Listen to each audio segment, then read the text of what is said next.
Hey, y'all, and welcome back to Appalachian Intelligence. It's great to have you guys back. Your hosts with you as always, Justin and Ryan. Producer Lance is here with us, and we've got a super interesting topic for you guys today. Today, fellas, we're talking about CERN. And we've talked about CERN here and there a couple times. Throughout doing the show, we've talked about them in a few different episodes, talking about, different things that they may fall in the same category as. So we just decided to come together and do an entire episode on CERN, maybe more than one episode, to be honest with you, because like Ryan, before we start this whole thing, because the way you two talk about CERN, the way you and Lance talk about it, you could go on for a year. So this may be more than one episode. And actually, in the future, what I would like to do, I'm reading a book right now on CERN, and I would like to see if we could get the author on here, because he goes into the science that follows along, or that goes along with CERN really, really deeply. The quantum level, the quantum mechanics, that whole field, this guy dives really, really deep into. So I would love to get him on here and just hear that side of it, because of course we're going to be jumping into a whole lot of things going on with CERN. I think Lance is going to open us up talking a little bit about CERN, about the history, what they do there, some things like that. And then I'm sure we're going to be coming at you with the crazy pretty soon. And well, I say coming at you with the crazy, but it's not really crazy. It's just facts. And you can do with those facts as you will. Obviously, I believe a certain way about them, but you guys are allowed to believe however you want to believe. We're not here to force opinions. We're just here to have conversations. So, Lance, you get down that quantum level, you might be able to find Paul Rudd hanging around somewhere. Yeah, that's exactly right. I told Ryan today. It's a cheesy joke. It's cheap laughs. I'm here for cheap laughs. Hey, we agreed I would tell the jokes. I told Ryan early at work today, I said, look, if you want to know what's going on the fringe of science and technology, just watch a Marvel movie. They've got it all figured out. They're laying it out there for you. You just have to follow along. It's kind of interesting how Hollywood seems to know a lot of things like that and find a way to put them out there and call it entertainment. But that's probably another podcast too. Not if it ties back to CERN. I think it may. You probably can find a way. Uh-oh. Well, I think that kind of ties in with everything, because I believe that Hollywood, well, that's a whole different episode. So I think they have to put certain things out there to be able, for karmic effect, to be able to say, hey, we told you so. We put it there. You didn't do anything about it. So we're allowed to do it. It's also an easy way to manipulate the populace too. But again, we're getting into things that we probably can talk about some other time. Yeah, this took a left turn quick. Quickly, super quick. I mean, you guys have been like trigger happy for the CERN episode. We're going to do this CERN episode. We're doing the damn CERN episode. We're talking about, we go off on a tangent about Hollywood. This is why I'm moderating today. That was our agreement before the show, folks. I said, listen, you two could talk for years about this stuff. All I know is what you guys told me. So I'll just moderate and slip in a joke every once in a while. That's it. To the audience out there, if this episode, if it's cutting out, it gets a little wonky here and there. There's crazy storms going through our area today, so the Wi-Fi all the way around has been a little hit or miss. So if one of us gets kicked out or shut down or whatever, hopefully we all don't lose at the same time and somebody can keep it going. So With that, it's definitely CERN and silver iodide particles that pumped into the atmosphere around our area here to start controlling the storms. that's exactly right. That's exactly right. Well, We're on to you, CERN. well, folks, now you know which way we're headed. So let's dive right in. And Lance, I believe you're going to kick us off. Yeah, just a couple of quick dates. 1967 was the CERN Commission's one of the world's finest facilities for the study of short-lived nuclei. They started the intersecting storage rings, which is first ever proton collisions, which eventually was a precursor to the CERN colliding beam projects. That was in 1971. 1973, they had their bubble chamber, which showed the existence of neutral currents, which was a huge advancement in understanding particles and how they interact. 1978, experiments at CERN show how beam quality and intensity can be improved using something called the stochastic cooling technique, enabling intense beams of antiprotons to be stored and accelerated. 1984, Carlo Rubbia, Simon van der Meer received the Nobel Prize for Physics for their experimental work when they discovered the W boson and Z boson in 1983. 1990, CERN scientist Tim Berners-Lee invents the World Wide Web. That was not Al Gore. That was a CERN scientist. And I have a whole interesting, I think, idea on the development of the World Wide Web at CERN and how it has essentially shaped society since that point. But we'll get into that much later on. 1995, low energy antiproton ring facility creates atoms of antihydrogen for the first time. Antimatter particles were brought together to complete the atoms, the very first creation of antihydrogen. That helps explain the universe's asymmetry between matter and antimatter. 1997, significant financial contribution to the LHC, the U.S. and now enters and becomes an observer at the CERN Council. In 2000, it was closed after running for 11 years to allow for the construction of the Large Hadron Collider in the same tunnel as the Large Electron projector that was there.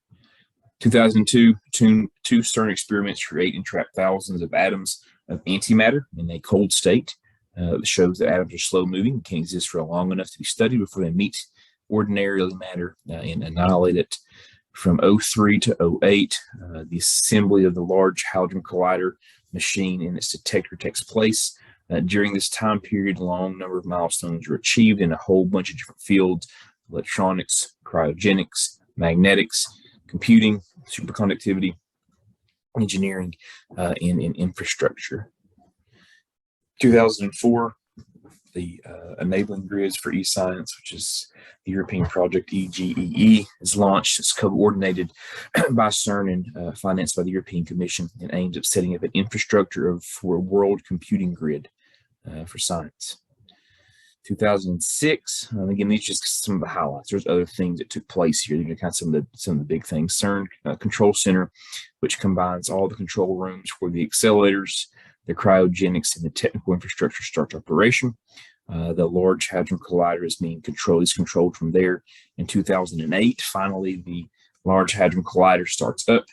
Its experiments are expected to address questions such as what gives matter its mass, why nature prefers matter to antimatter, and how matter evolved from the very first instance of the universe's existence. 9 days after it is switched on, the collider is shut down because it overheats due to the problems in the cable and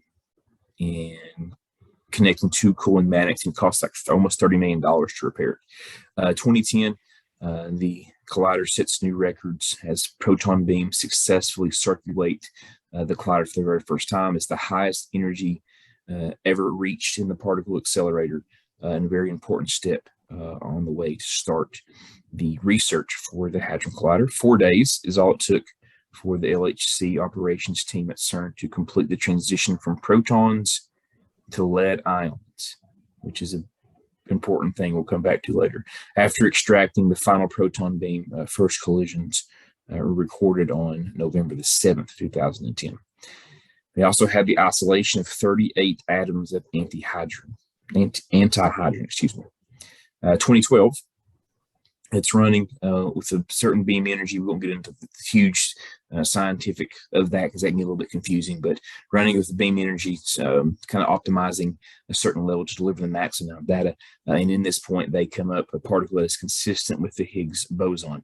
The ATLAS and the CMS experiments see strong indications for the presence of a new particle, which could be the Higgs boson in the mass region of about 126 gigaelectron volts. Let's see. Higgs boson was officially, which is kind of the big thing. I don't remember the exact date off the top of my head. Justin, you remember when the Higgs boson was actually there? They found it or No, whatever? I do not. I'll have to let me look it up real quick. I should know that off the top of my head. But that's kind of the latest big thing that has taken place at July 4th, 2012, verified the existence of that Higgs boson, also known as and referred to as the God particle, because that's what's said to be caused the Big Bang that created our universe many, many moons ago. And then they, let's see, I think they shut it down for a while, right, Justin? Not long after that. Yeah, they did. In the end, They recently, did. They shut it down. They shut it down. Let's see, in 2015, for updates and upgrades for a while, and then they opened it back up. They shut it down February 2013. Opened it back up April the 5th, 2015. And then research was ran until June the 3rd, 2015. They shut it down for a little while. It's been kind of a constant shutdown for a little while, then open back up. It's been shut down for, I think, the last 3 or 4 years. 2018, up I think. until 2018 was the last time. Yeah. It's been shut down since 2018. Well, they just fired it back up recently within the last couple weeks. That's why. Yeah, that's what I was important to do this episode. Well, see, the whole thing in 2012 there, that was the whole, if y'all remember, the whole Mayan calendar doomsday event, the world was to end in 2012, and some people believe that it actually did, and they believe that it might have been the CERN discovering the when God that particle. happened. Yeah. And the God particle, they referred to it as that, but on their end, it was I mean, say all obviously. Say all that again, Justin. I said what part? The media push? Yeah. I said when CERN actually named it the God particle, for them it was more of a media push, than anything, I believe, just because it was obviously that's what they're trying to find is the origins of the universe. But I mean, in my opinion, God made all particles, so it is what it is. Anyway, I want to throw in a couple numbers throughout that time. Okay. Those dates. Lance mentioned that 9 days after it started up, they had to shut down for repair. 9 values of 3. We know that. It was $30 million to repair. The first LHC, the first research ran on the LHC started on March the 30th, 2010.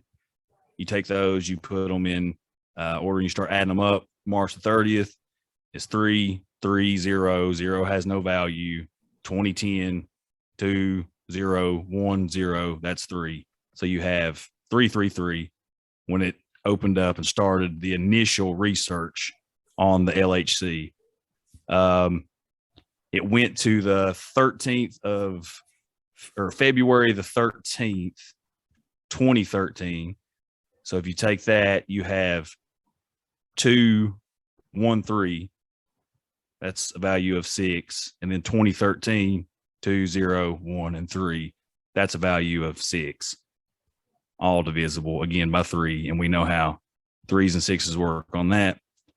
And then they shut it down then. And then when the test collisions restarted in 2015, they started up on April the 5th, 4-5, that's 9. And then they commenced on schedule and ran till June the 3rd, 6-3, that's 9. So just throwing out a little numerological dates there. You guys can do with that what you want to. But that's a lot of crazy math, brother. Yeah. That's a I feel like Jim Carrey. Yeah. I'm just saying. 2010 equals 3. What? That's just addition values here. Okay. The way you're looking at it. But no, that's some of that history. Look. All right. I'm jumping in here really early on with a whole lot of crazy because I feel like a whole lot of crazy is going to take over. Ryan, I was going to at least try to filter something, but apparently we are not. No, it's no odds barred. We're not filtering anything. We're not filtering nothing. Well, I'll tell you what. And before you guys take off, I told Justin my theory is it's just a bunch of scientists playing a joke on the world, and everybody's buying it.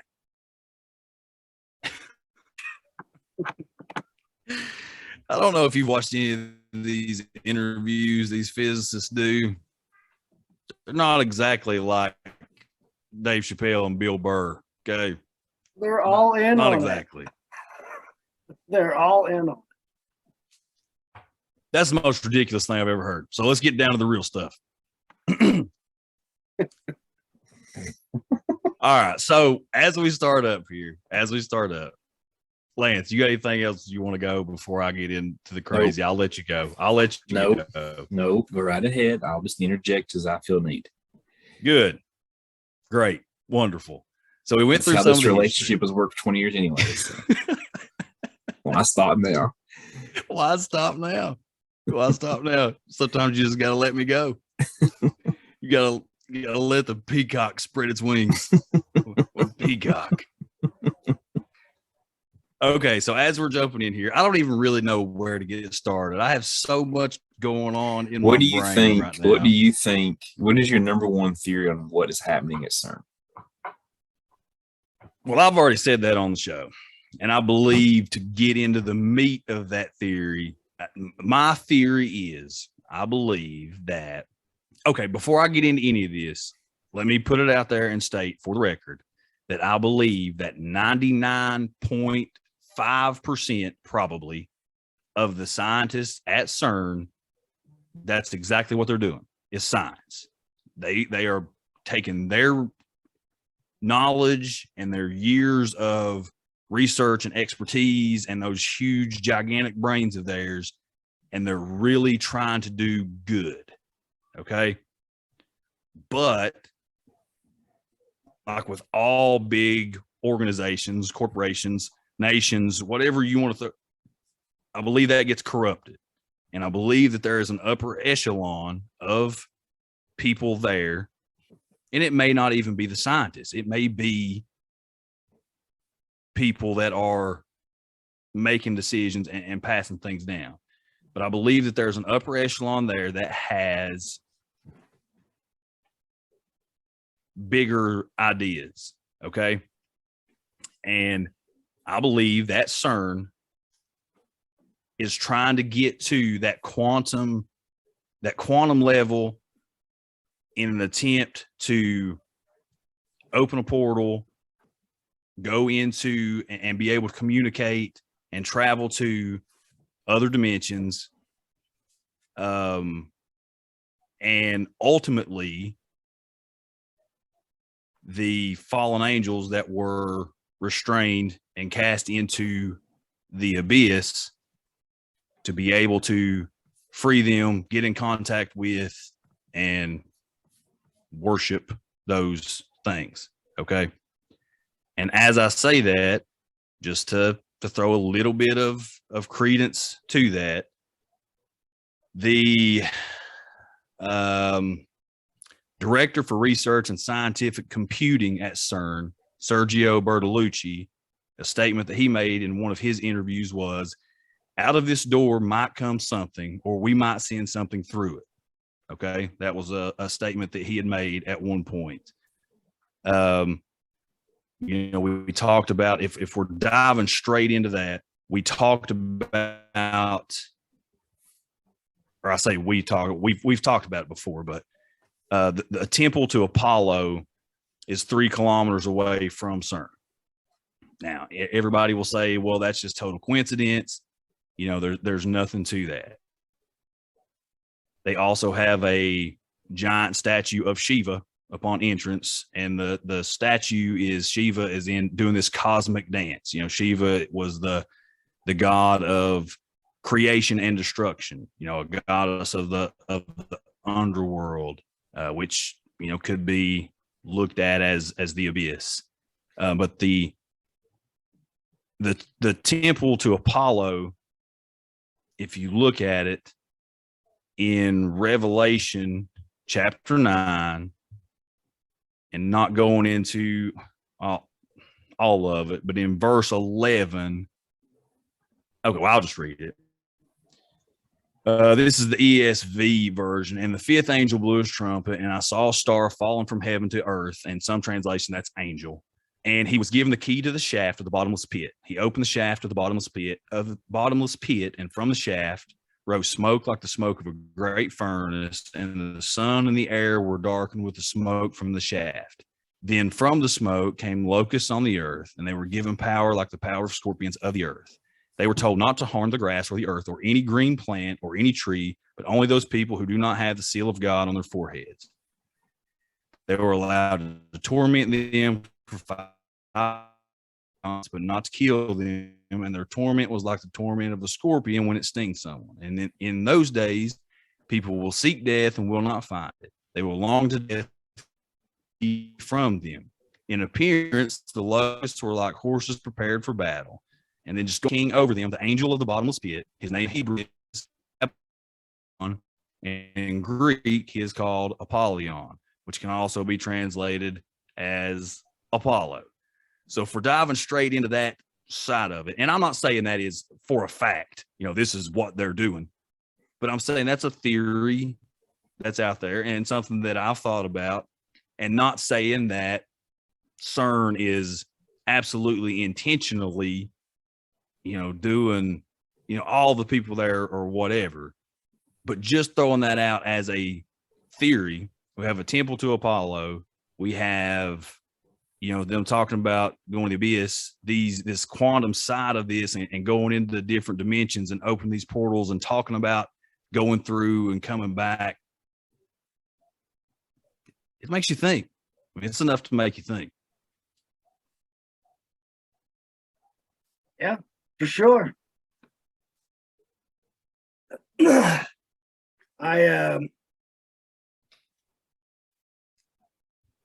don't know if I'm on that gravy boat or not, but it could be. I don't know. I don't know what they're doing. I've never been there. I do know. I mean, I know that was a. I mean, are you thinking like is the 5th seal? Is that what you're?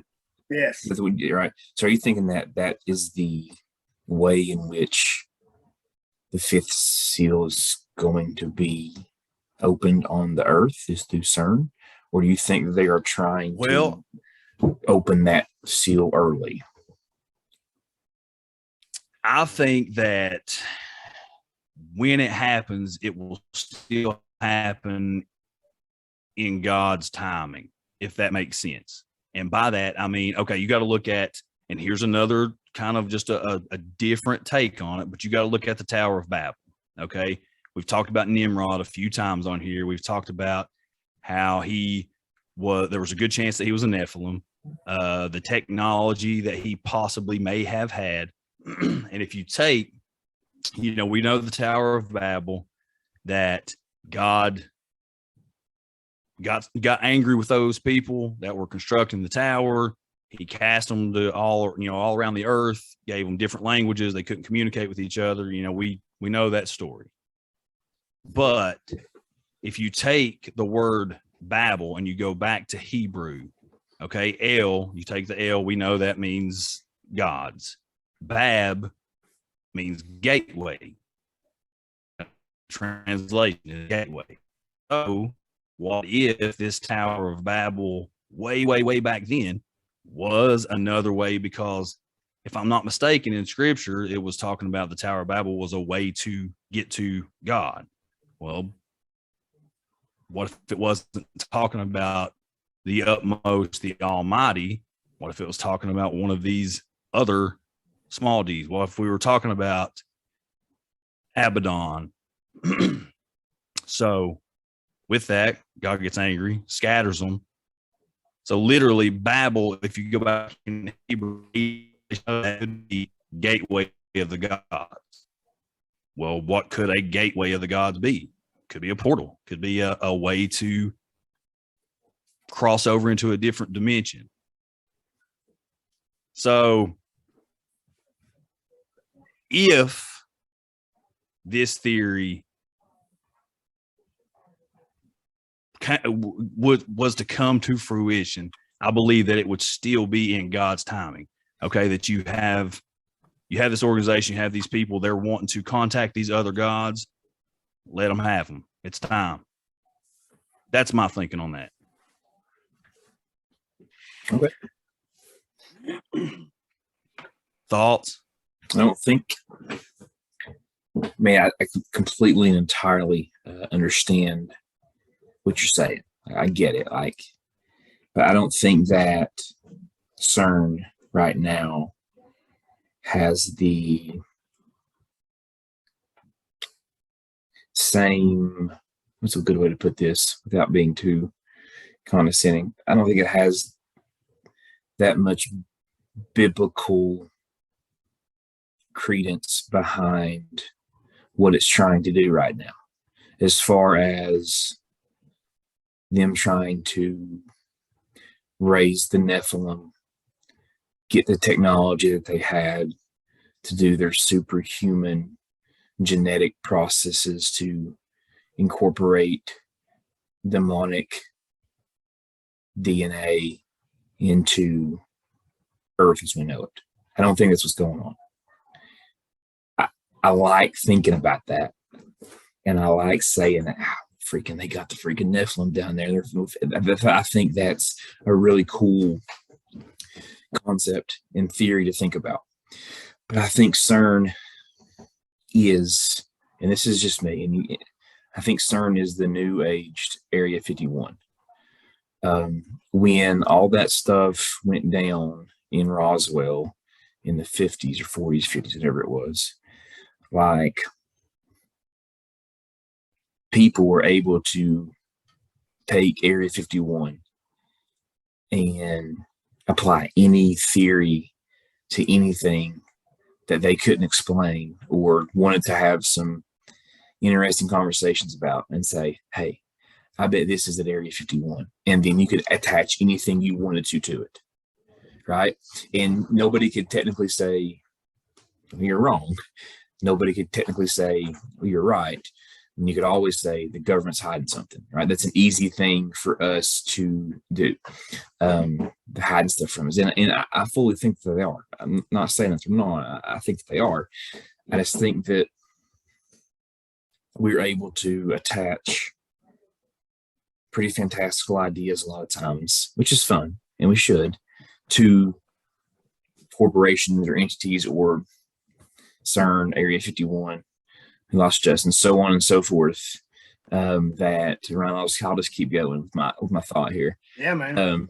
That I think that what CERN is trying to do, I think is biblical in its context, but I think we're giving them way too much credit as far as them trying to be like God or figure out the things of God. Does that make sense, Ryan? Yeah, I kind of agree with that also, because I don't think that I can't speak for all of them, but I would assume the majority of them would be agnostic, atheist, whatever. To me, naming it the God particle to prove the Big Bang Theory is like a strike towards creationists. Exactly. So what and that was kind of my point. I think that there's a multitude of nefarious things I think that are going on at CERN.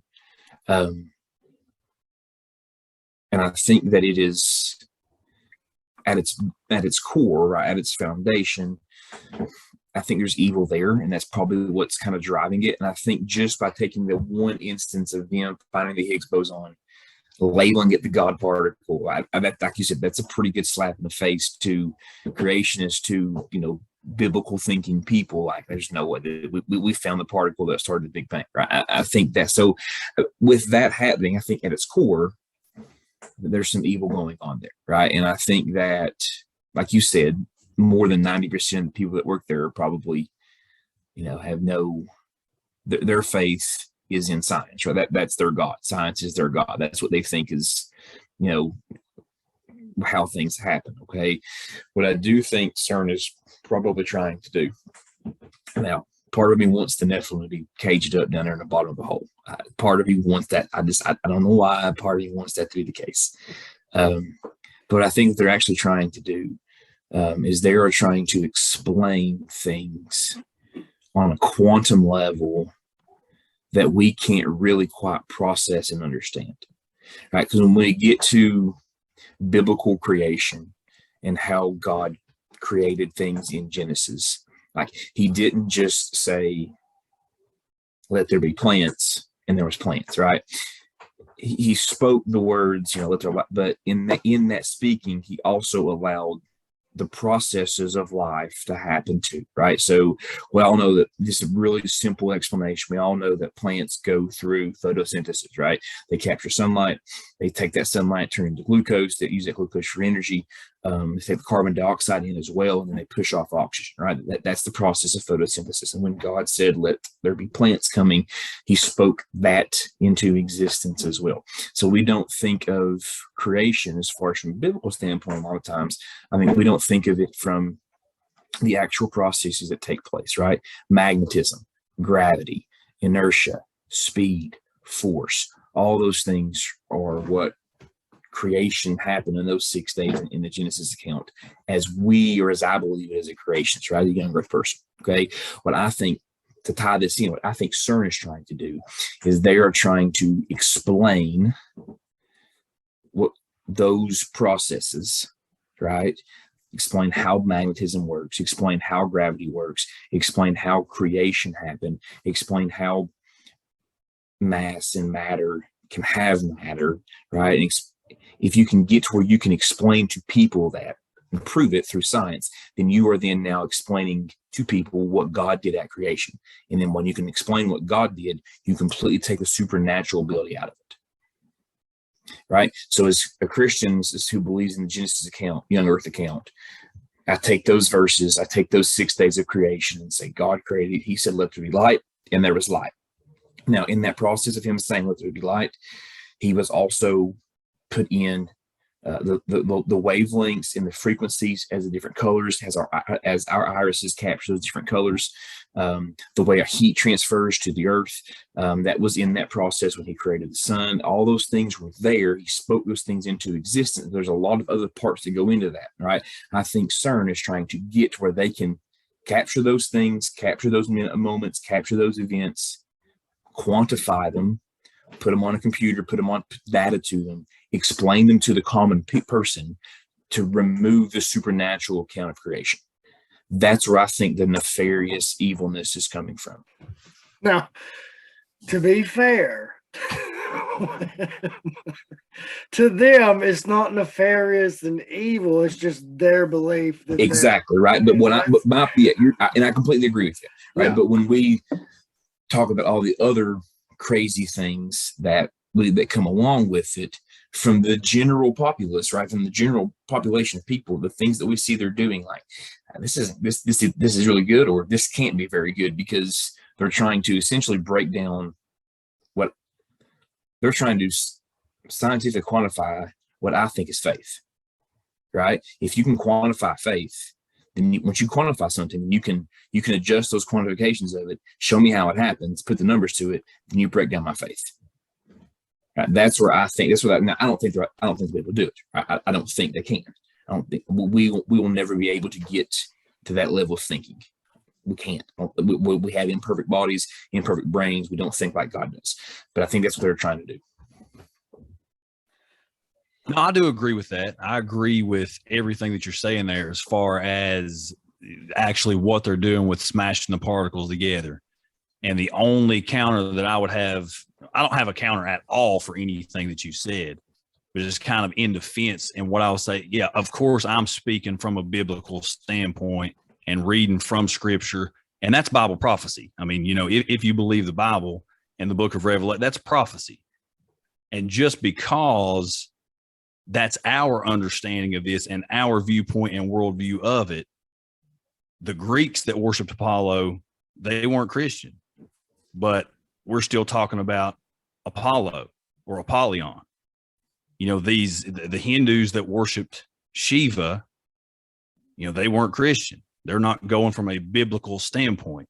They're worshiping gods and worshiping deities based on their belief system and their viewpoint. But I feel like those gods and deities are these fallen angels, these demons, that's the angle that I'm going to with that. Like, I don't necessarily believe that they're taking it from a biblical standpoint and saying, oh yeah, this is exactly what we're doing. We're going to take this Nephilim DNA and do all this different stuff. No, I believe that they are outwardly looking to communicate with these other beings, these old gods, these deities that are there. They've got little hints from, and they're trying to communicate with those. You have Google. Google talks about their quantum computers and how they operate in different dimensions, and they literally refer to as communicating with the old ones. I mean, what? You're getting information from the old ones. So that's the only thing that I'm saying there. Of course, I'm looking at it and bringing it from a biblical worldview because that's my worldview. But you can throw it into any belief system or worldview there, and that's the only thing that I'm saying there is in that trying to communicate with and go toward, if you go all the way back to the beginnings, this knowledge is coming from somewhere. That's all I'm saying there. But I agree with everything that you were saying right there. Everything. But I'm not in no way am I trying to argue with you. My question is, if the old knowledge is there, right, and we can go through all the different. I have a mosquito flying around here. Sorry. We can go through all the different old gods that cause, have had influence. Whenever, like, my thing is, whenever the devil or the demons or Lucifer or Satan, whoever, wanted to show up and possess somebody or cause some problems, they just do. Like, they don't need some giant corporation or organization reaching out to them and trying to get information, right? When somebody gets demon possessed, they just get demon possessed. You know what I'm saying? Like, we don't need we don't have the power to say, hey, Mr. Demon, come here. You know what I'm saying? Like, when he wants to do that, they do that, right? I mean, we know Ouija boards and other things we can to kind of conjure those things up, but like, they don't need us to attack, or they use us when they want to use us, right? You understand what I'm saying? So, like, what good does it do CERN, knowingly or unknowingly, or Google or Apple or Jim Bob up there in West Virginia with his seance creatures? What good does it do for us to try to reach out to those things when they can kind of Like Satan and his demons have a lot more power than we do. They have the ability to just, if they want to take over Ryan right now, they could. I mean, I hope they don't. I don't want them to, but they don't need us reaching out to do that, right? You understand what I'm saying? Yeah, I have enough demons. I don't need any more. No, I do. I get what you're saying exactly and completely. And I mean, like I said, that's just, for me, that's something to think about on that end, just because of, we know that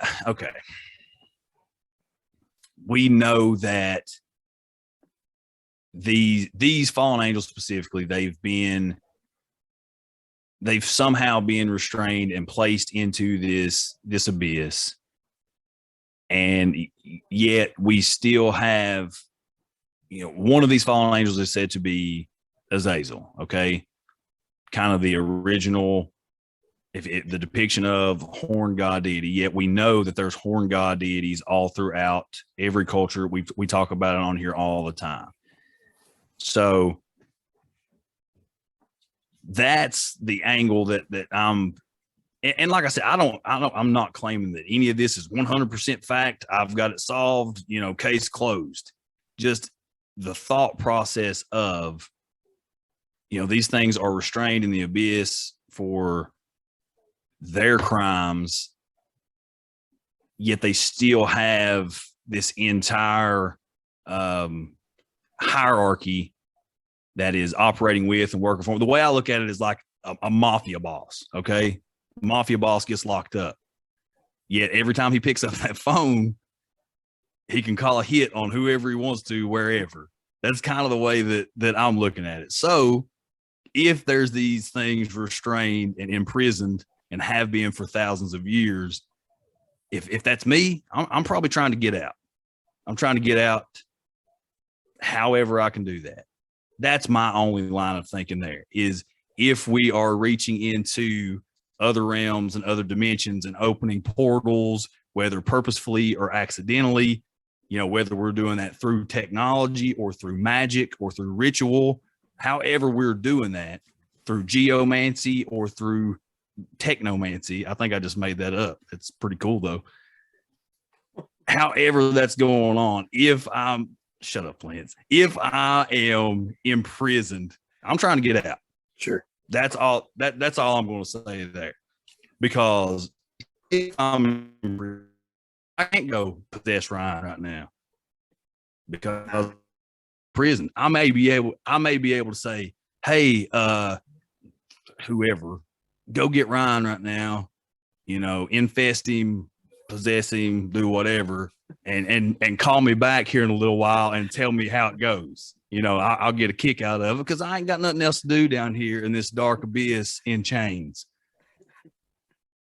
That's it. That's yeah. He's gonna call and be like, "Get me out of here." Hey, I would be. I definitely would be. All right.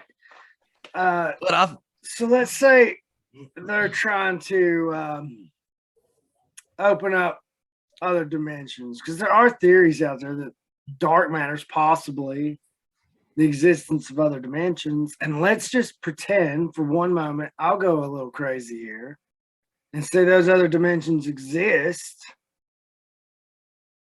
and like all kinds of different, like maybe there is a dimension where like Marvel is real, and there's all these people running around like Iron Man and Thors and Hulks.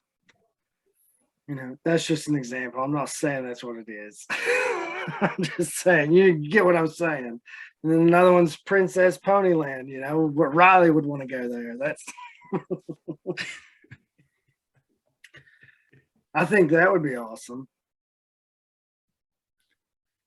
Well, yeah, I mean, there's theories out there for that. I mean, there's theories on everything and the possibilities of everything. If you believe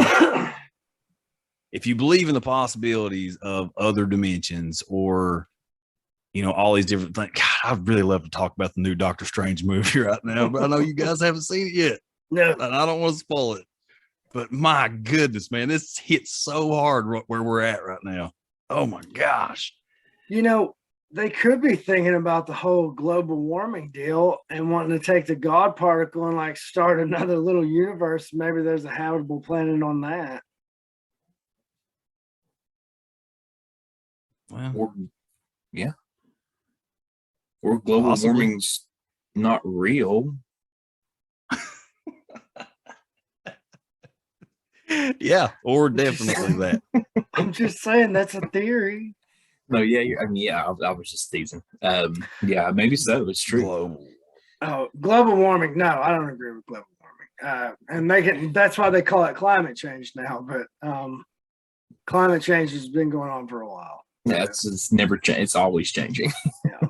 We wouldn't be at the end. We wouldn't be at the end of the ice age right now if it you know, that's the grand example. There was an ice age and now there's not. Yeah, that's Well, that's technically, I read this article the other day. It says we're still in the end of the first ice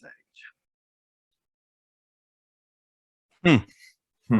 Take that, Al Gore. So is it climate change melting the polar ice caps, or are we coming to the end of the ice age?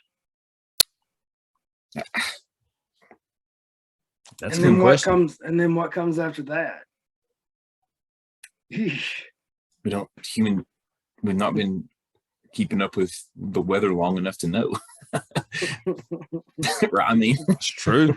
It's true. Yeah. Yeah, that is totally true. I'm supposed to be moderating, and I took us way off course. Yeah, we're talking about ice ages now. Sorry, no, guys. let's ask CERN. Yeah. Okay, they so we probably went. know. Okay, we went. Oh, they definitely know. Well, they think they know anyway. They'll throw a theory out there. Okay, so we've talked about the whole, portal, gateway, abyss, Abaddon, Polyon, and the quantum side of that. But I think a really important thing that Lance was talking about was they were the originators of the World Wide Web, the internet as we know it.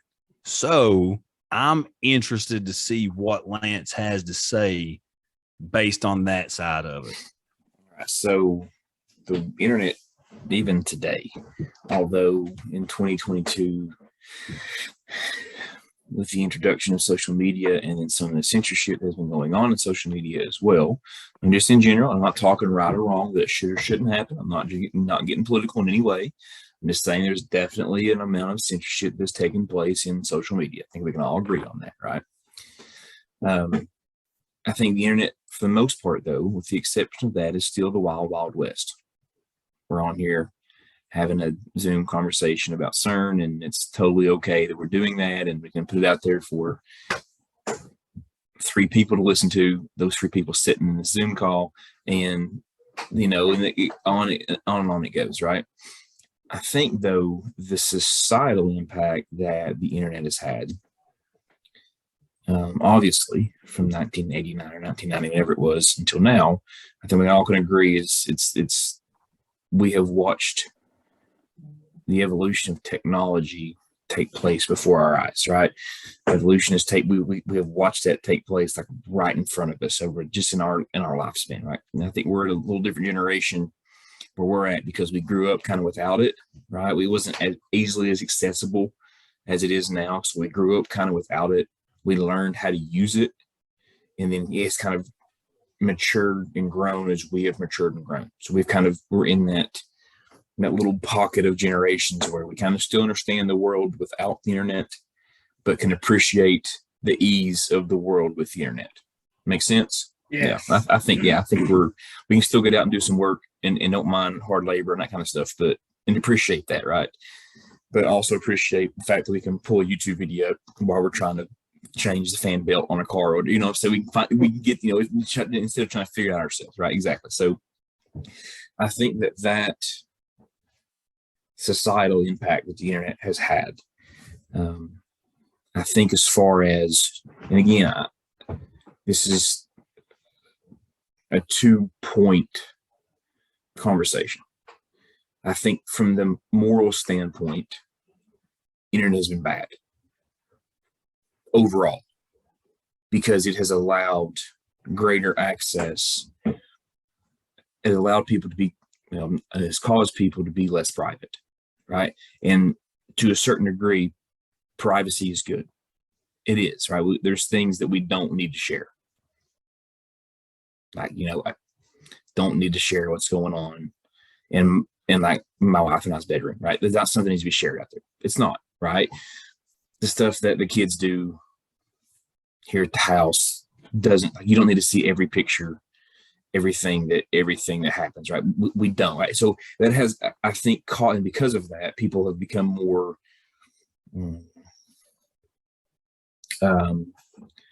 confident sitting behind a screen to attack people and to be toxic and to say things that they would normally not say in face to face, right? So I think from a moral standpoint, right, that the internet has caused a pretty great decay. That's just me, okay? And maybe not now. Like, just in the same vein, I could pop onto Omegle or any other service and could try to read the Bible to anybody around the world, right? So it's also allowed for a great awakening or a great opening up of being able to share different avenues of faith, whatever course or creed that you kind of accept, right? So from that point, I think that when CERN invented the internet, right, I think that was a push from an evil entity, right, an evil idea that has allowed some things to creep into households that would not have creeped in there had it not been. Okay, there's point one, right? On the other side of that, to the counter of that, the internet has also allowed people like us who would not have any idea what was going on at CERN to be able to read and understand, at least to some degree, what they are trying to do. So it has increased our knowledge, increased our wisdom, increased our access to information that has been very good for society as well. So it is very much two-edged sword, right? I think very much so. And the fact that came from CERN, right? And we're having a whole podcast here of, I guess, what we think some of the eerie or maybe not so good things going on there. I don't think that was by accident. I think that was very much pointed and orchestrated, and very much, the information and the knowledge of taking the different hyperlinks. Essentially what this guy did, he took hyperlinks that they had, and he made the device to be able to kind of connect all those hyperlinks together, right? And that's essentially what the internet eventually, in a very, very small, simple layman's term, kind of what it is. Now that allows for what they're trying to do, especially the European Commission over there. They're building a whole database over there, a whole system of computers which they can essentially globalize all of the information into one place. And that's not good either, right? Because you have access to all the data, access to all the stuff that we have, bank codes, social security numbers, all those different things. You have access, you have the access, and you have the control. So I think that back to the initial point, when CERN developed the internet, as awesome as it is, and it is, I'm not saying that it's totally bad. I'm just saying it's very much two-edged sword, because as much as there is good, there is equal and sometimes probably more so bad out there. That, like, I've got two little girls at the house, right? That, Justin's got teenagers now. He is feeling can see the dangers and the effects of what that can be. Same thing with Ryan. He's got kids that are a little older than mine, kind of seeing the effects of what social media can do or can potentially have. It's only going to be more accessible to my toddlers in 10, 12 years as well, which is more other outliers, more other pressures that aren't good, people who aren't good trying to get information or God forbid anything else from our kids and our kids' kids and so on and so forth, right? So I think that because of the access to potential bad things, I think, again, I've said this a couple of times now, but just to hammer my point home, I think the internet was developed at CERN purposely. I think it was intended to be a way in which allowed easier access for the evil to get to the people. That makes sense. Is that clear as mud? Yeah. No, yeah, it does make sense. I mean, I'm with you on a lot of those things. just talking about the societal standpoint of all that, like you said, there's a lot of keyboard warriors out there now. We're in a day and age where you can sit behind a screen and say whatever you want to say, and there's absolutely no consequences for that. And if you do try to deliver some consequences, then guess what? You're in trouble. I mean, the days of being able to pull up on somebody and put them in check, it's totally out the window. It's totally out the window. And if the world was back to a time where if Lance says some stupid stuff about me and I don't like it, I'm pulling up on Lance and we're going to talk about it man to man. But now you can't do that anymore. You just do it behind a screen and you say whatever you want to. And there's a good chance you're probably never going to see them in real life if you don't want to. So yeah, I agree with that. I'm going to sound like an old man here, but it has allowed also to a lack for a better term, a pussification of people in general. Like, you're absolutely right. It's okay to get made fun of. If you do or say something stupid, it's okay to, it's good for you to get made fun of, right? It's good for you to get, laugh at yourself. Laugh at yourself, right? It's one of the best qualities that you can have, is be able to see self-depreciating and laugh at yourself for being an idiot. Yeah. I mean, it has to be that way. And that is a huge reason.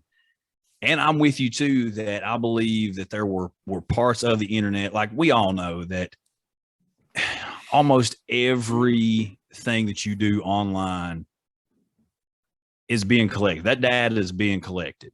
They're running simulations of you that they know exactly where you're going to be, what you're going to be doing. I mean, we've all sat down and thought about what we're going to search on Google, and then the ads start popping up. I mean, they know everything about you, and they know it because there's a reason you don't pay for Facebook. There's a reason you don't pay for Google. There's a reason you don't pay for any of these things, yet they're billion-dollar corporations. It's because they collect your data and they sell it. I mean, that's what it is. But along those very same lines, I think that it kind of got away from them. I don't think that they anticipated for the population out there to be able to take the internet and use it back against them. I really don't. Something like WikiLeaks. Not to interrupt you, that's why I said that it's still the wild. I mean, it's still the wild west. It really is. Yeah. They're trying to govern it. They're trying to censor it in a certain degree, but for the most part, this is the frontier here. I mean, it's just this is the 1800s and headed out to the Oregon Trail to see if you can see the Pacific Ocean and just figuring out as you go. It's kind of what it's what it is. Yeah, you're absolutely right, man. You're absolutely right. And like you were saying, I mean, there's so many pros and cons of it, all the way around. I mean, I love being able to find out anything that I want to find out with a click of a button. Within a couple seconds, I can be learning whatever I'm trying to learn right there in that moment. At the same time, I don't feel like that humans are built and equipped to get all the knowledge or all the information that we receive on a daily basis. I don't think that we're built for that. I don't think mentally, emotionally, spiritually that's good, the amount of information that we take in on a daily basis. And more along the lines of social media, because the majority of what you see out there, just like Lance was talking about, everybody puts out everything. I mean, there's no secrets anymore. You want to find out somebody, you don't have to call up anybody and do a background check anymore. You just go look at their Facebook page. You go check them out on Twitter. I mean, you can find out a lot about somebody just by checking them out on social media. And the majority of that is all negative. And you're scrolling through and you have some people, and I catch myself, I sit down, I start scrolling through, and then an hour and a half later, I realize, holy crap, I haven't done anything in an hour and a half but sit here and read the same crap over and over and over and over. What am I doing? So you fall into these traps, and you're getting all this information. The most of it's negative, and it just, that's the bad parts of it. I mean, there's absolutely wonderful parts, but man, there's some terrible parts. And 50% of the stuff that you see on social media is not real anyways, right? It's not true. Like, it's the image of it's the it's the what we want to portray to our followers, people who are friends with us or whatever. It's not real life. It's not like we can put hashtag real life on there, but it's not. It's in no way is it. It's just what we want to portray and what we want to put out there, which again is dangerous and can be dangerous, right? And you have 13-year-old girls who only see pictures of supermodels that are, what they consider, what society considers to be the perfect image, that then begins to plant seeds into a perfectly fine, healthy young lady that she's got problems and imperfections. And then that causes a whole host of problems. And it's the same thing for young boys, right? It's the same. They see what this society tells us is the image of the perfect man. And then I don't look like that. And it begins to build all sorts of other problems that sometimes even as adults still haven't gotten over it yet, right? I mean, so it's again a two-edged sword. Well, yeah, I mean, look at it from the pornography standpoint. I mean, it's available with a click of a thumb. I mean, just boom, you can search up all the weird crap you want to search up, and you have an entire generation of kids, teenagers, young adults, some young kids terribly, that's the idea that they're getting about sex, about relationships, about, this is what it's supposed to look like. Like, they're not having the conversations with their family, with their parents. They're not having these sit down talks. Like, this is what, when I gave my kids the talk, well, I gave Connor the talk. Monica handled this. I wasn't trying to go down that road, but I explained it to him. I explained it to him in different categories. I really did, man. I explained it to him spiritually, like, Connor's been saved. He's been baptized. He's a follower of Christ. So he needs to know what that looks like. Okay. I explained it to him culturally. Like, this is what culture's saying. This is what you're going to see. This is what it's telling you to do. This is what it looks like. So, and biologically, of course, this is what happens. This is what does what, this goes here and this does this and this, I had to explain that side. So just sitting down and having this conversation, even if he does dive into that, which he probably will, I think it's about 99.8% of teens do. I mean, I don't really know the stat. That's just what I'm throwing out. Hopefully those conversations that we've had, he realizes, okay, this isn't real life. This is not the way that it works. I'm not going to be a pizza delivery guy and show up at some coog's front door and she's going to answer in a bathrobe and this is what's going to happen. Because, real life, he's going to jail, right? So we have to have these conversations with our kids.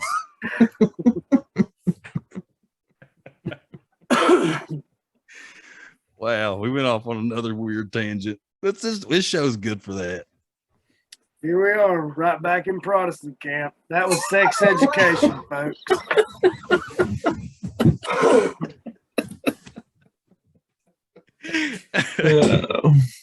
Okay, Ryan, what do you think about what are your thoughts on the intrawebs? Sorry, folks, he just sneezed and muted as soon as I asked the question. Sorry, guys. I agree with everything you guys said. There's good and bad. There's good and bad to everything, and no matter what, it's good to advance and evolve as, beings on this planet. And I like new technology. I like these new discoveries and things like that. And just, look at how fast it's going now. Like, from the time we were horse and buggy into driving cars, and now we're in electric cars now. We're this close to being the Jets. And just look at how fast it goes. Even with your mobile phones, oh, here's the new iOS, whatever. And the day you buy it, they've got the banner up for the next upgrade. They've already got it in mass production. So I like the advancement. I hope that all this ties back to CERN, and they actually did find other dimensions, and that's where all this information is coming from. Well, that's an interesting kind of thought too, Brian. It's a pretty good segue, pretty good tie-in. That if they have in fact tapped into another dimension, right? Now, there's a pretty good theory out there that when the aliens showed up at Roswell, 1947, that one of the things they did with the United States government was they offered technology, right, for us to give them a certain number of people to study and use. And we all both are aware of that theory, right? I'm not talking total crazy here, at least know kind of what I'm talking about, right? Yeah. It's a pretty common ideology, especially in these realms that we kind of delve into. But I think that the idea there that CERN has at some point entered the dimension of super beings that are smarter than us, and they have in turn given them certain technologies. I think that's a legitimate possibility, right? I've said on the show before, and would jokingly say that I think Elon Musk is an alien. I think he goes to Mars or wherever he goes and gets technology and comes back down here and spends 10 or 12 years and starts some company and makes $1 billion and gives us some type of technology. And it's like, all right, see you guys later. And flies back up to his whatever his alien safe house and spends 3 or 4 more years there and gets some more technology and gets bored there and comes back down. And I jokingly say that, but at some time, maybe it's true, right? And that CERN is, maybe that's how he moves, is he uses CERN's portal theory and portal technology to get back and forth to his house on whatever planet he's on here on Earth. But I think that's a pretty good theory and a legitimate possibility, simply because it amazes me of all the technology we talk about. You just think about cell phones and the way those things have just become the device. And you remember the razors that we had when we thought it was the craziest, coolest thing ever. We're T9 texting back and forth for like $47 per text. And we thought it was the greatest thing ever. And how in 10 years, how quickly those things have essentially become more powerful than most computers, right? That technology, that increase has happened faster than any other type of technology ever in human history. Where did that come from? Like, how did that happen? Right? How did Steve Jobs have that ability to come up with all this kind of stuff? Like, maybe they tapped into something, they got some information. Definitely possible. Hey, I'm with you. Especially on the Elon theory. He's definitely an alien. This dude's super weird. I love some of the stuff that he says. He's so entertaining. But man, he's so weird. He married. We're never going to get him on here as a guest if you guys keep calling him an alien. Maybe that's where he makes his big reveal. Maybe he comes on here and says, "You know what, guys, you're right." Which actually, is like totally, his face just like opens up. And like a little creature pops up, like on Men in Black. Yeah. No, I'm with you. I think that's a big thing. The whole Roswell thing that leads into we'll look at CERN just a few years later. Yeah, that's it. That was a really interesting correlation there. That Area 51, the Roswell event, and it's not very long after that. Now you have CERN, and you have this huge focus on technology, and all these things have happened, and you can point all of them to CERN. Right? I mean, when you talk about physics or creation of the universe, or what we consider for us like the really smart people thinking, right? When you think about astrophysicists and those are the smart people, right? Those aren't just the normal people. They're super smart people. We have such a focus on that for 80 years now, 90 years, whatever it's been, 80, 70 years, that there's correlation that does not always mean causation, but there's definitely some things that line up there. Yeah, definitely. Well, something going on, Ron? You got something going on? You keep looking around. Something. I got a moth dive bombing me, man. That's a droid bot. That's not really a moth. CERN sent that directly to you. Silver iodide particles again. They've mechanized them. You can't see it, but its eyes are glowing from the eye shine. It's crazy. Damn it. That was sent directly from Point Pleasant. They got me, guys. Speaking of, well, Stay seated. That thing will I attack thought- orifices. I thought he'd Stay be bigger. we'll talk about that part later. Okay, so we've talked about a lot of different areas of CERN. We've talked a lot of different things. I said something earlier talking about. Actually, I don't even remember exactly how I put it. I don't know. I don't remember how I put it. But anyway, looking at kind of the more along the occult side of, some of these things. I sent you guys a couple videos the other day. Did you guys have a chance to take a look at them? Yeah, the one where the found footage, whatever it was, that one you sent me, that one scared me. Yeah, that was creepy. Now that was the mock sacrifice. That was creepy. Yeah. So with that one, CERN did, it blew up on the internet. That's another one of these areas where I say I think the internet got away from them. That's one of those things that I'm talking about. I don't feel like that was supposed to have been videoed and released. And Ryan's just gonna say, "Oh, it's a bunch of scientists just playing a big practical joke, yada yada yada." I don't think that it was. I think that.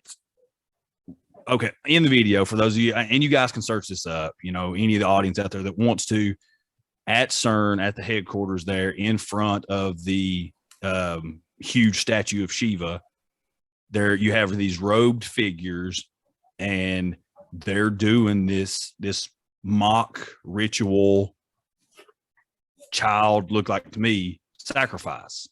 Okay, it was videoed. Then it got released out there on the web and went crazy, went viral. Well, CERN did come out, done a PR stunt, and that's exactly what they said. Oh, they were just, it was a bunch of bored scientists that decided to play a practical joke. I think that's ridiculous. On that side of it, I mean, I can think of a lot of, everybody knows physicists don't have senses of humor. Well, I'm not saying that, but I'm thinking that at a headquarters like CERN that has billions and billions and billions of dollars being funneled in there, they probably got a pretty sweet game room. Just saying. Like, I'm thinking practical joke is like fingering zipper, not human sacrifice. Yeah, like who decides, hey, we're going to play this super awesome practical joke, so we're going to fake kill this kid while we're all dressed in robes in front of this giant statue of the god of the underworld, world destroyer. Well, I'll tell you, because they've probably been on the World Wide Web and seen all the theories about CERN and all this put forth and been like, you know what, this is going to be awesome.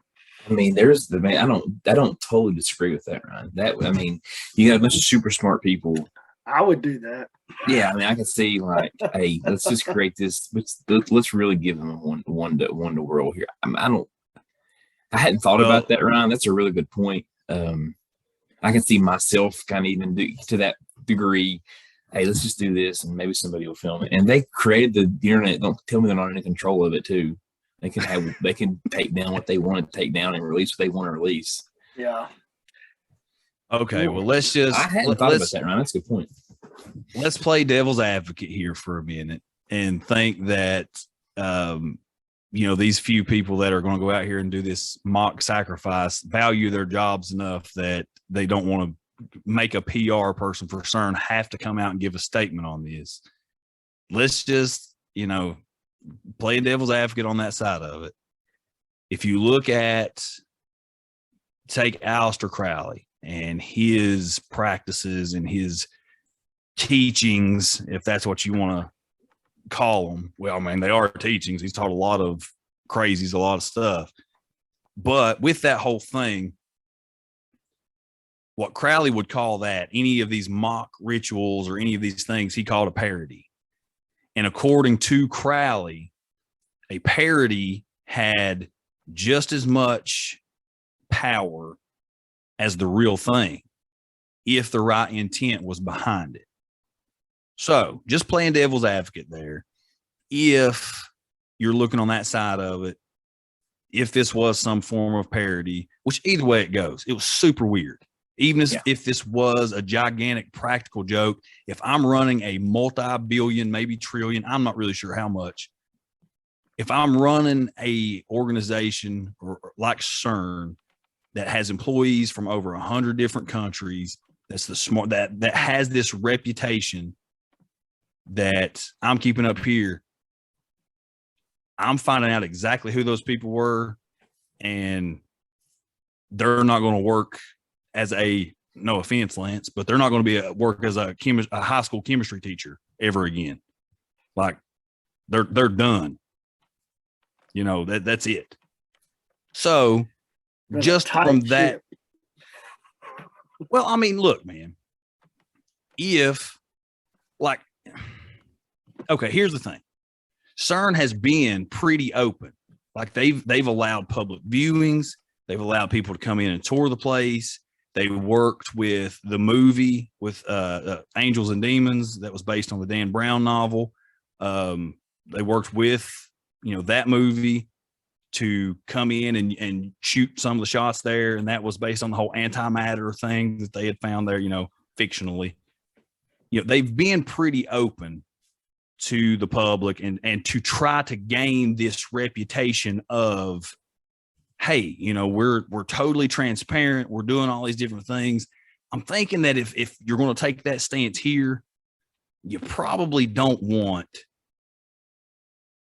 somebody videoing a mock human sacrifice. I mean, that's just my take on it. And in that kind of same vein, to add to this a little bit, they have been very transparent. Totally agree.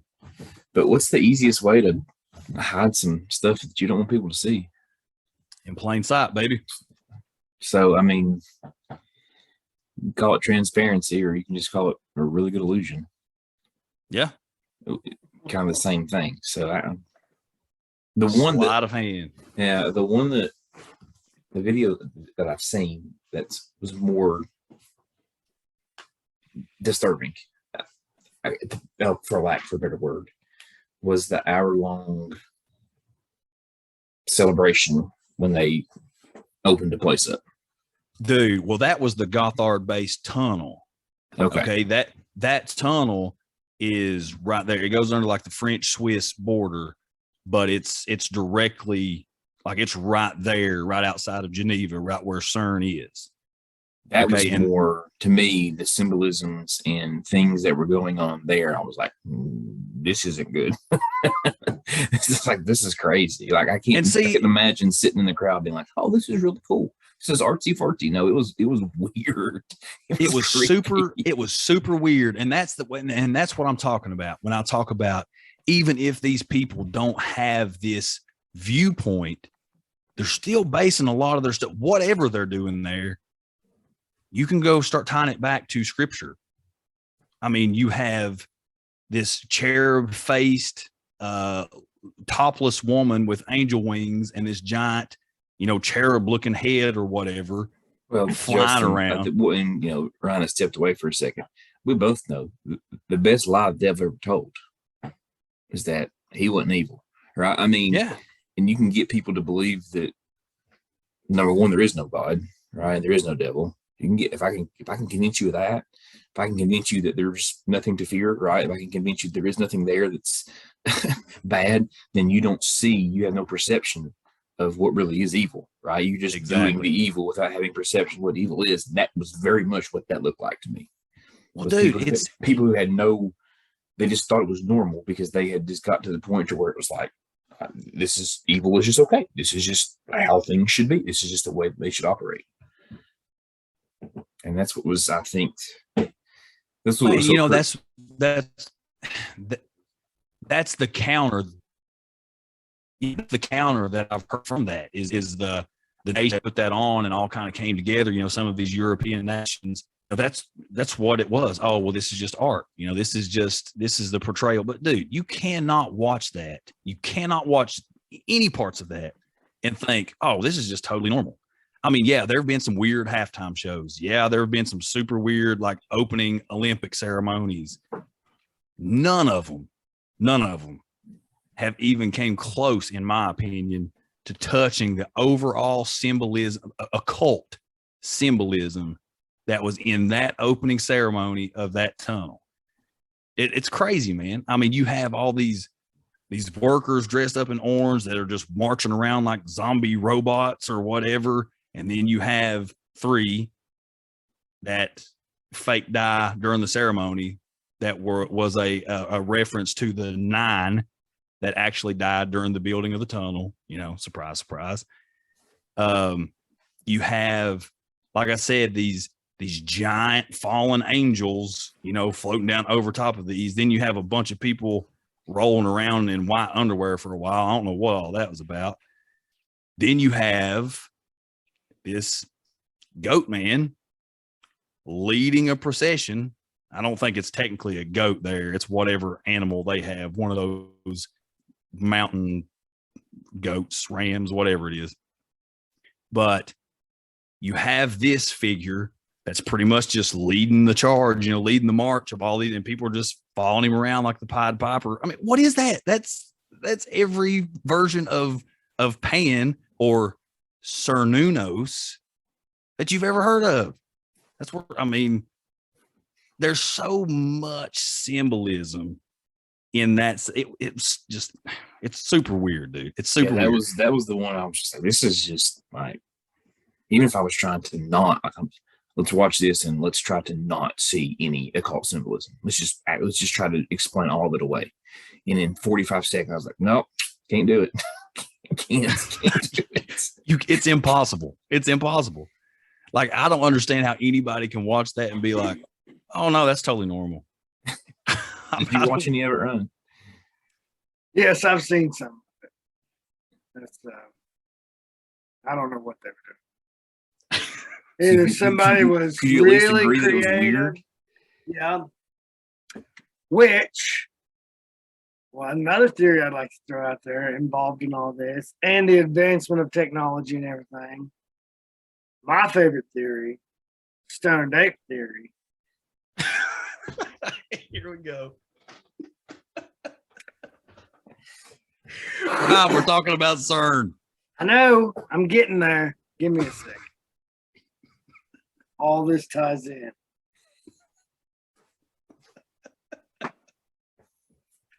Don't you act like I'm grasping at straws. All of y'all's theories throwing up. I was bringing everything together. I was tying it all up. I'm not saying anything. You say your piece, man. This is America, and this is still your show. Well, I'm just saying the development of the human brain over the span of Neanderthal. Ryan, and not to stop you, Ryan, just full stop. I have no idea what Stone Ape Theory is.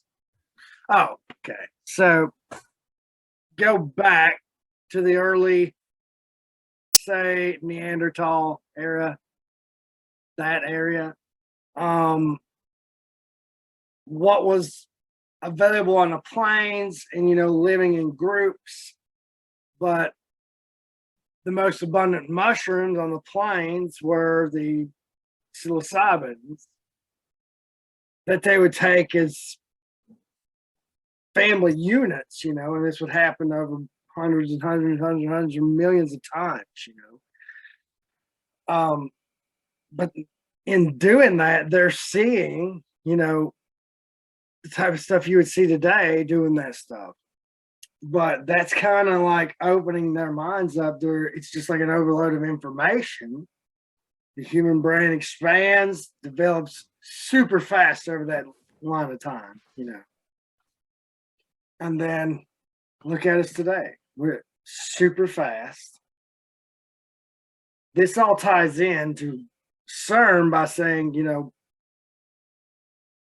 that's one of the theories, that the human brain develops so quickly, that information coming in. But what if that's how whoever wanted the very first person that started CERN went into this because of having a psychedelic trip or anything and understanding then how to apply his physics to it and reach another dimension. And that was the goal the whole time. So CERN started on a DMT trip? Yeah. Essentially?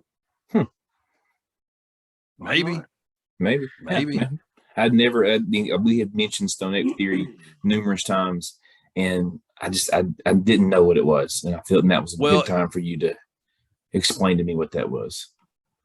The Stone Ape Theory kind of takes that. It takes that divine spark of evolution, the belief in evolution, to say, okay, well, we were just smashing rocks against caves and talking in grunts for however many years, millions of years or whatever, and then just all of a sudden 6, 8, 10,000 years ago, we had this advancement all of a sudden in writing and language and all of these different things. So it takes that over the course of a long period of time, after all this psilocybin, just enhancing and enhancing and enhancing and enhancing. Not to stop you, again, I'm going to, just because I want to understand, psilocybin would be the mushroom that was available to eat, that they didn't know was psychedelic. That's a psychedelic. They didn't know it was psychedelic, but they were ingesting just because there was nothing else there. And okay, all right. Again, correct. I apologize for being illiterate on Stone Ape Theory. I wouldn't have known anything about it. Ryan was explaining it to me. I think he actually heard about it on Rogan, and then he was explaining it to me and showing me clips and stuff. So that's the only way I know about it. But that's where that theory kind of comes about. And here would be my question. Okay, here would be my question about any psychedelic or hallucinogen, any kind of trip.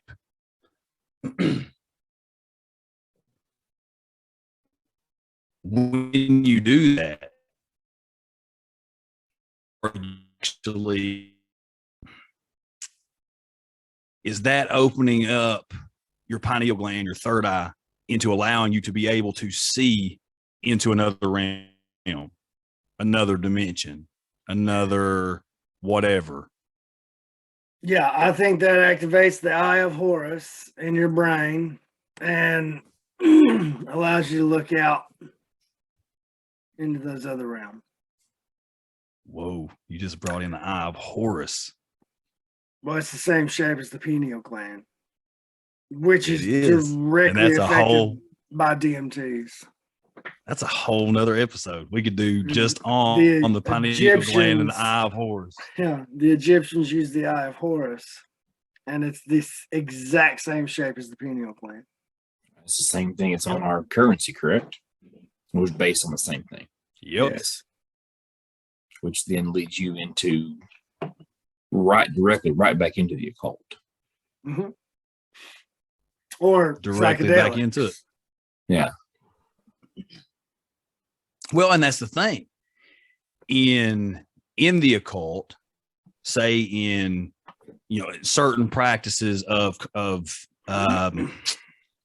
well, just like what I said in geomancy. Let's take geomancy for instance. People believe through meditation and spells and up pulls and speak to entities in another realm, right? So if you have people that are saying they can do this by practicing and opening up of their third eye, let's say the pineal gland is a part of that. If you can do that here and you can do that through hallucinogens or psychedelics or whatever, it's falling directly in line. And that's why I said, like I did earlier, geomancy or technomancy or hallucinogen Nancy. I'm making up all kinds of words. Don't you call me Nancy. Don't you call me Nancy. But you take any of those things, and for me, this is just me now. This is Justin's crazy corner.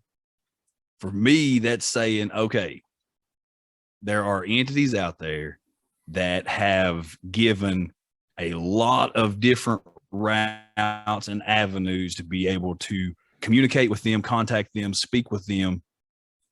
And here they are. You have all these options. Which route do you want to choose? I mean, that's just me. And it's a total,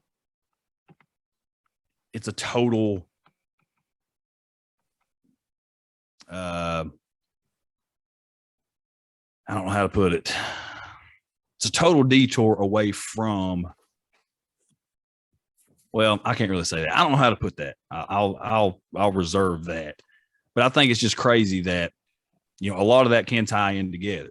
And going back into the occult side of it, you know, I think that we've seen a lot of that around CERN as well, with the whole opening of the tunnel, you know, which the entrance is a portal, like we've talked about earlier. All the entrances to tunnels are portals. I tried to do the math on the tunnel too, and I didn't get anything there. So you guys can, I mean, you got me on that one. But I think the tunnel, and here's what I was trying to say earlier. You know, even if CERN is not directly involved in a lot of these things or whatever, just in the same general vicinity all around Geneva, Switzerland, if you're talking about the weird, crazy occult symbolism of the opening ceremony of the Gothard-based tunnel, you're talking about the temple to Apollo, you're talking about, you know, the statue of Shiva, you're talking about this mock ritual sacrifice, you talk about, you know, all these different things. There's just a whole lot there. And for every single thing, you get the same answer. Oh, well, it's just coincidence. Well, yeah, I mean, once or twice, a couple things, yeah, that's possibly coincidence. But when there's a laundry list of things, I just have a hard time believing and writing off as total coincidence. All right, now let me stop you. We're an hour and 40 minutes into this, and people still listening, people that just love us. When I told you earlier about my thoughts on CERN, there's 51% of what I believe. The other 49% of me thinks that, and I simply gave you the first 51% because it was a little different take on CERN than I think some people have, right? The other 49% on me thinks that CERN is purposely being used to manipulate that's not a good term, purposely being using to manipulate scientific data and scientific processes to get us to the point to which we are back to the days of Noah. We do know that in scripture that it tells us pretty plainly that once, you know, the gospel spread all throughout the world and it gets as bad as the days of Noah, that's when Christ will return and the rapture will happen, and then Revelation unfolds after that, right? The 49% of me, right, thinks that this is not the majority, this is the minority of me, thinks that that organization is being used to accelerate the days of Noah around the world. I'm not totally unconvinced that there is not dimensional jumping going on at CERN as allowing them to talk to or communicate with whatever, that is allowing them to manipulate genetics in ways that we have never seen before. I think that the increase of sightings of unusual things that has taken place, I think the increase of general public knowledge on things like UFOs or UAPs, I guess they're calling them, I think that all of those, I think that the reason that we are getting information about UFOs is because they are getting closer and closer at CERN to figuring out how to do genetic manipulations on a scale that we haven't seen since pre-flood. Now, that's the minority, right? I still think that's a little crazy, but I think that there's too much symbolism in the things that operate and things that happen in and around CERN, that there is a cabal, a organization, a group of old fallen angels that are manipulating scientific discoveries that are being revealed to us so that what is not normal is being portrayed as being normal. I'd like to know why, with everything they have brought us, as far as advancements in technology, why they don't stay active for very long before they shut down. And then I wonder what goes on there or what the process is, if it's just a funding thing. Like, I don't think it's funding. And you say that, and I've had the same thought, Ryan. Why they open for 3 years and shut down for a while, then open for 6 months and shut down for a while. This is the 49% talking here. I'm sorry, talking to myself is the minority of the majority. This is the minority, Lance, speaking. I think that the influence of power that they're getting is too much for them to handle. So they can only get it in doses. Yeah.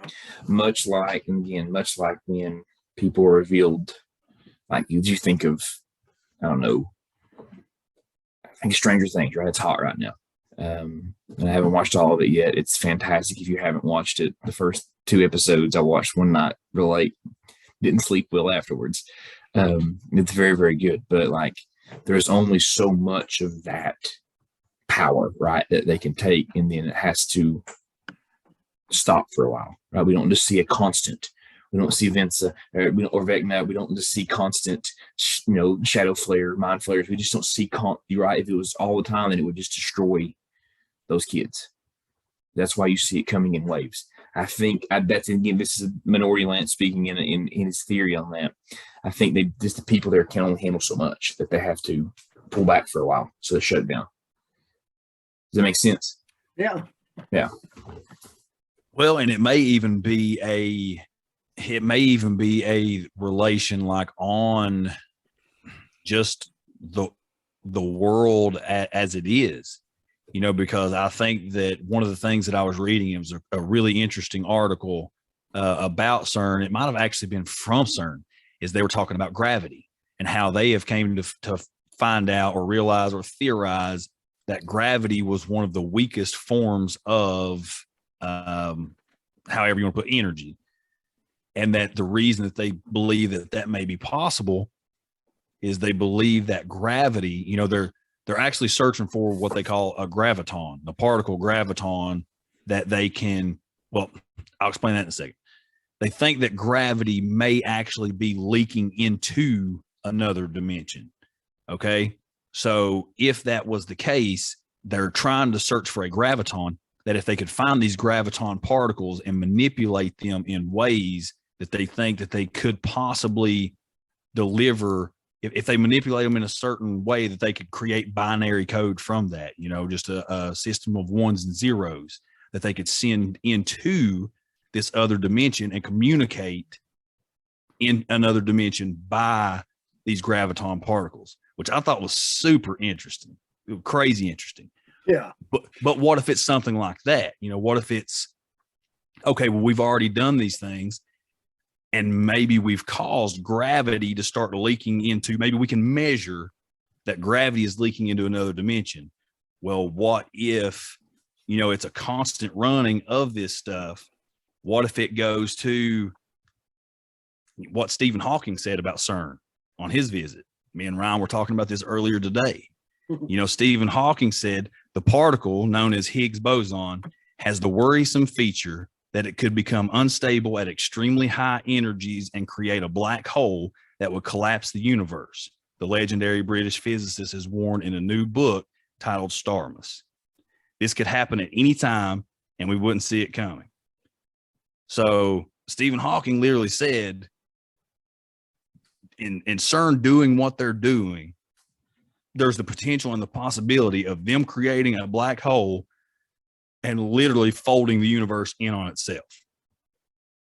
And we'd never see it coming. So if you're taking Stephen Hawking, who is a pretty smart guy, I mean, yeah, he's pretty smart. Yeah, I mean, he's all right.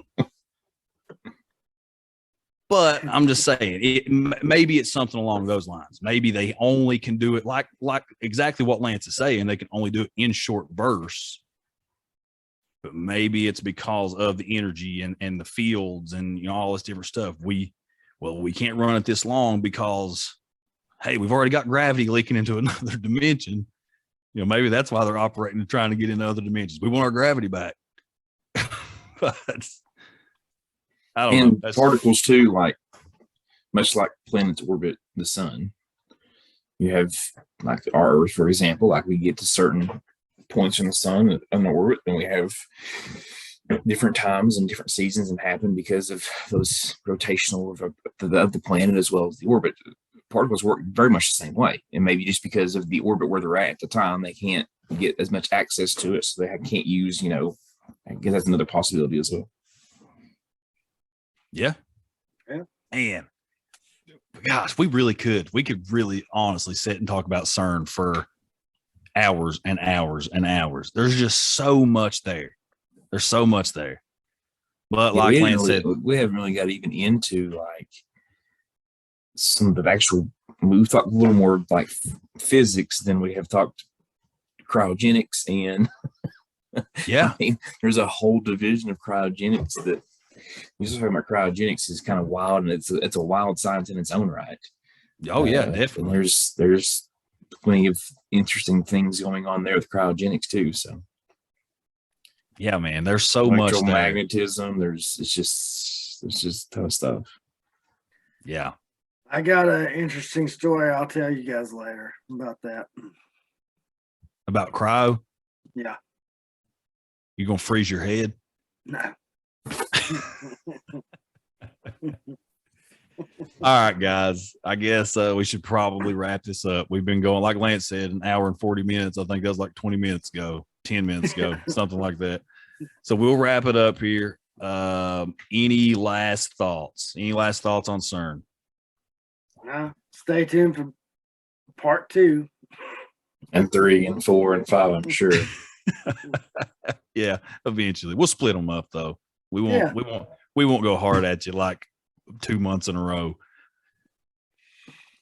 But no, man, this is fun. This has been a lot of fun. And like I said, you know, I'm glad that we can have these conversations. And even when we differ on opinions, you know, I'm glad that we can talk it out. You know, nobody's fighting, nobody's screaming and arguing at each other.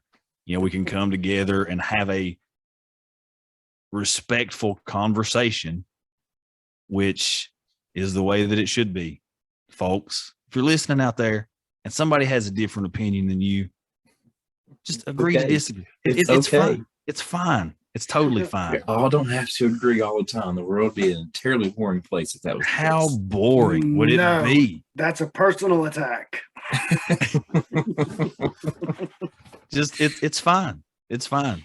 Have intellectual conversation and debate, and at the end, if you know nothing happens, agree to disagree and hug and walk away. It's fine. It's totally fine.